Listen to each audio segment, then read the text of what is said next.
Exploring quantum computing, unveiling the magic of quantum machines. So, what are we going to go over? First, we're going to understand the differences between quantum and classical computing. Secondly, we're going to move on to figuring out how a quantum computer works. Then, after that, we're going to talk about how we built a Qiskit program to run on an IBM computer. And after that, we'll discuss the significance and the importance of the Qiskit program that I made. But first, I'd like to read a quote from the co-founder of string field theory, theoretical physicist, and PhD recipient from UC Berkeley. Michio Kaku says, "By 2100, our destiny is to become like the gods we once worshipped and feared. But our tools will not be magic wands and potions, but the science of computers, nanotechnology, artificial intelligence, biotechnology, and, most of all, the quantum theory." Understanding quantum versus classical computing. So, the very first difference between the two is information representation. Classical computers use bits, represented as either 0 or 1. These bits form the basis of classical computing, where operations are performed sequentially and deterministically.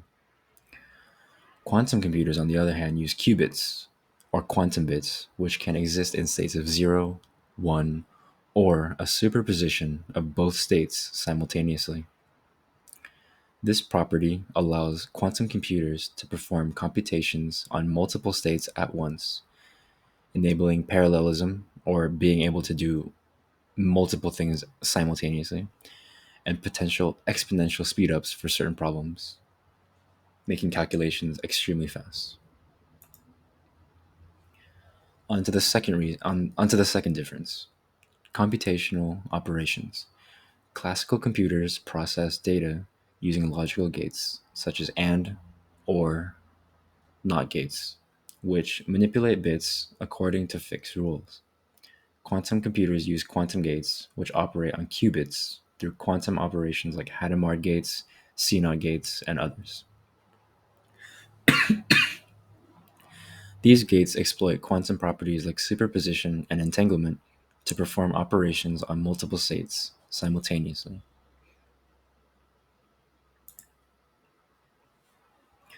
The third difference between the two is their respective problem solving approaches.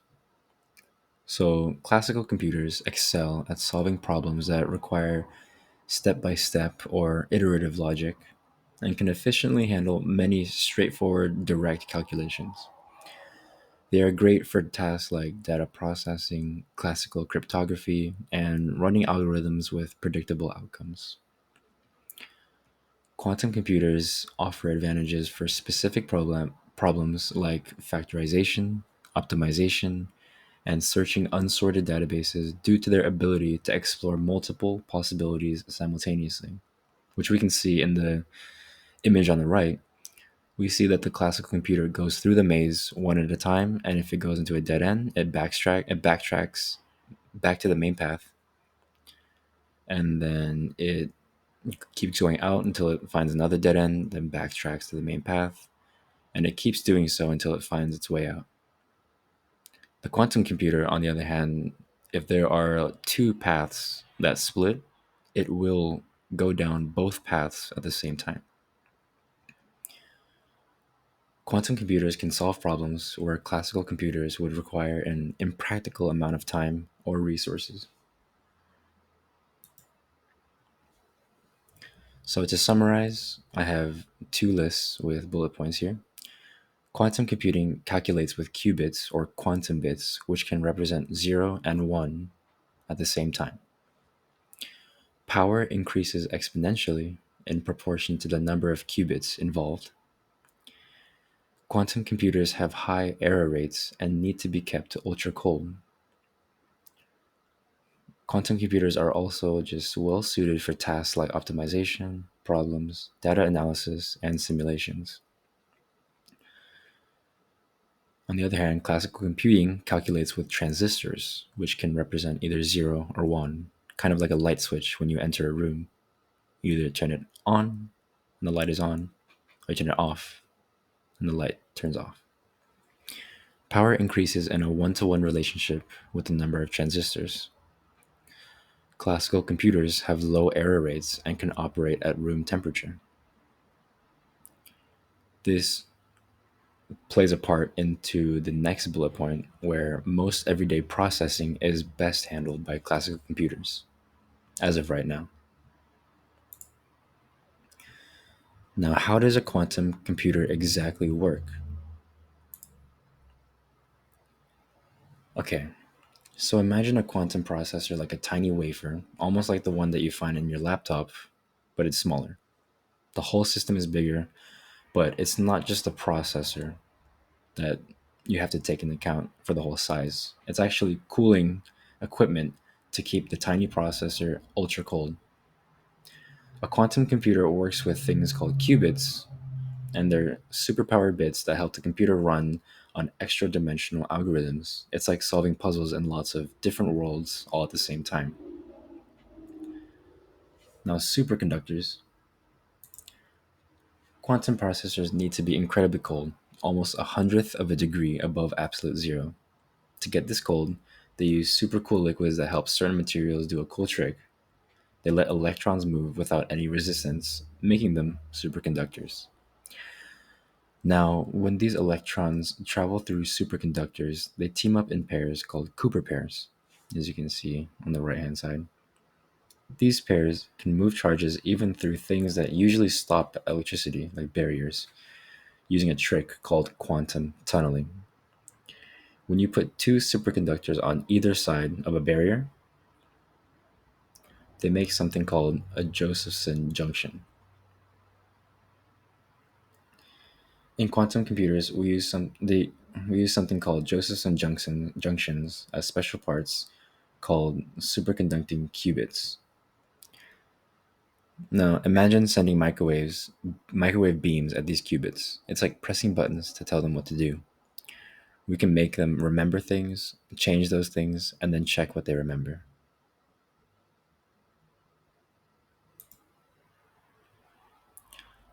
Superposition. So, for superposition, imagine a coin that can be both heads and tails at the same time. Well, a qubit is a bit like that coin. It can be in many maybe states all at once, like a mix of different possibilities. When lots of these magical coins team up, they create a big puzzle with lots of solutions. This helps us solve really tricky problems in cool new ways. Entanglement. Have you ever seen two toys that seem to act together no matter where they are? Qubits can do something similar. When two qubits are teamed up and share a secret, whatever happens to one immediately affects the other, even if they're far away. It's as if they're connected by magic strings. On to interference. For interference, imagine lots of connected magic waves floating around when we put together special qubits in a mix called superposition, like we talked about earlier. These waves show the chances of what we'll see when we check the qubits. Sometimes these waves join up to make something super strong, or they disappear when they mix up. This joining and disappearing is called interference. Now, when we do stuff and run programs on a quantum computer, we put together all the possible ways things could be at once. It's like making a big puzzle with multiple pieces at the same time. Then, after doing that, we use the magic waves to sort out which pieces we need. Some pieces disappear because of these waves, and others get super strong. The strong pieces are the answers that we're looking for.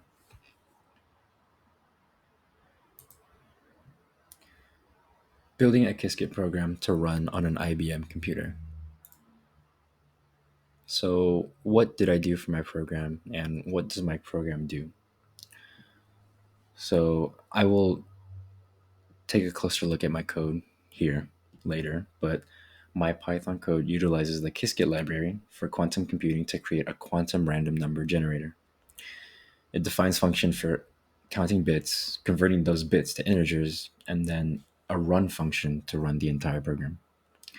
The core function for the randomness is random, with max being the parameter, and it generates random numbers by creating a quantum circuit with quantum bits in a superposition state after putting them through a Hadamard gate, measuring them, and interpreting the outcomes to produce random bits. These bits are converted into integers to generate a list of random values, and the code repeats this process 50 times in a loop and displays the number of qubits required for the quantum program, along with the list of generated values.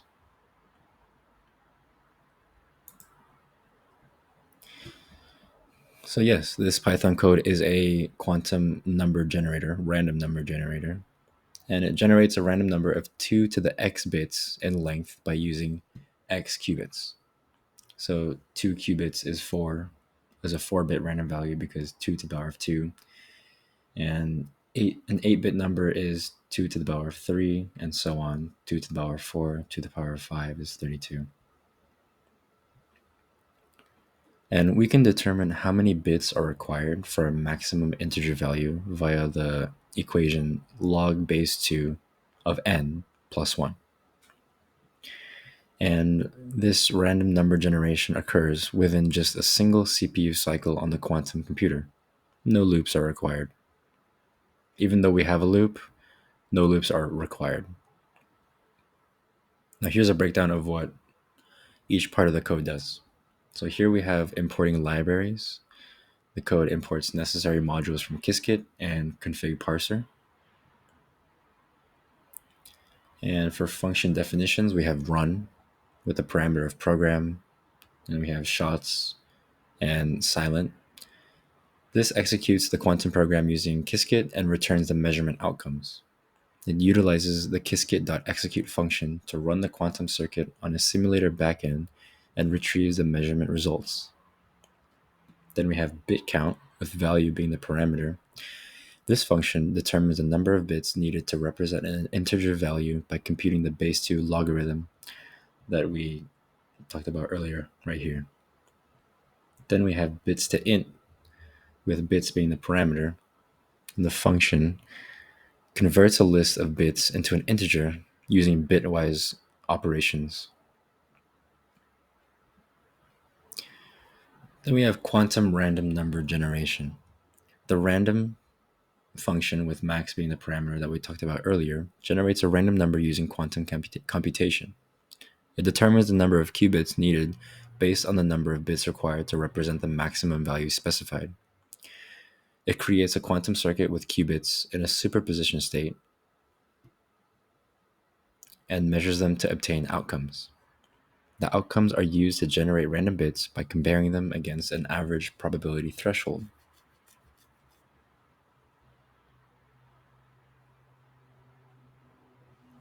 To determine how many qubits are required to represent the number of bits, using the formula 2 to the x, where x is the number of bits, we can see, for example, a value of 10 would require 4 bits in binary, and that can be represented with 2 qubits because 2 to the power of 2 is 4. And also a value of 100 would require 7 bits, and that can be represented with 3 qubits since 2 to the power of 3, with 3 being the number of qubits, 2 to the power of 3 is 8. And that would cover the value of 100 in binary, since it only requires 7 bits, and 2 to the power of 3 is 8. The more qubits it uses, the more bits, zeros and ones, it can mix up to make these numbers. And since the qubits are in superposition, they're going to have a 50% probability of returning 0 or 1 within each state.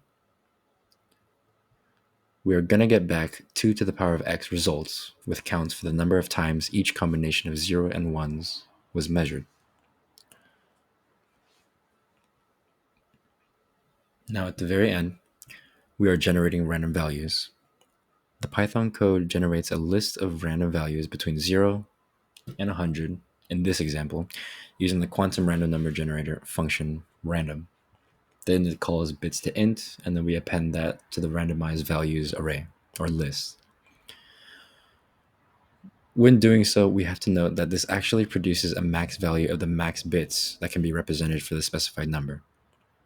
So, like earlier, we said 10 would use 4 bits in binary, but that's 2 qubits with a max value of 15. And if we use 1,000 here, that would use 14 bits or 4 qubits, which would allow for 16 bits. And that would in turn allow for a max value of 65,535. Then at the very bottom, we have displaying the results. This code prints the number of qubits required for the quantum program.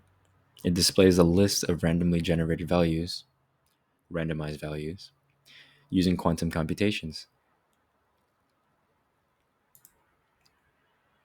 And here I have a demo of myself running the program. It is definitely hard to see, but so first we start with 10. And since 10 uses 4 bits or 2 qubits, we're going to see that 2 qubits are needed. And the max value is 15. Then we're going to try 100. And once that outputs, yes, since 1,000 we need 3 qubits, which is 2 to the power of 3. That's 8 bits. Then we go up to 1,000, which needs 4 qubits. And then I'll just skip over to 100,000, which needs 5 qubits with an extremely large max value.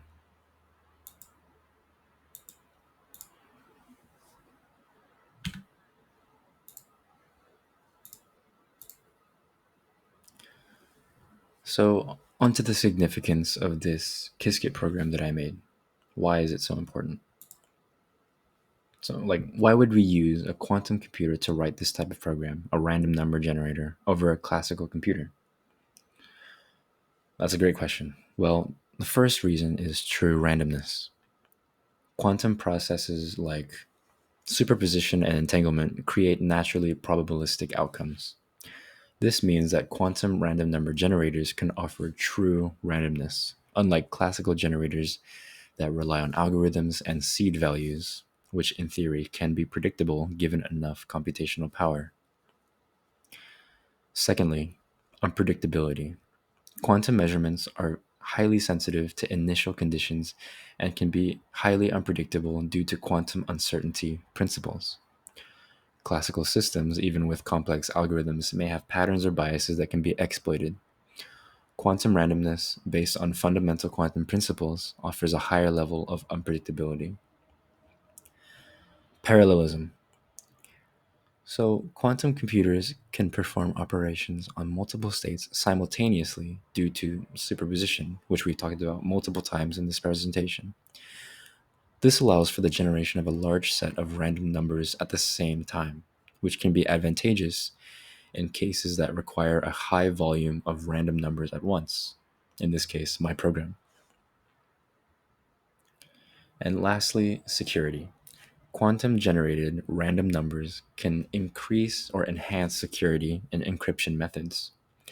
For example, quantum generated keys in cryptography or hacking could be considered theoretically unbreakable due to the unpredictability of quantum states.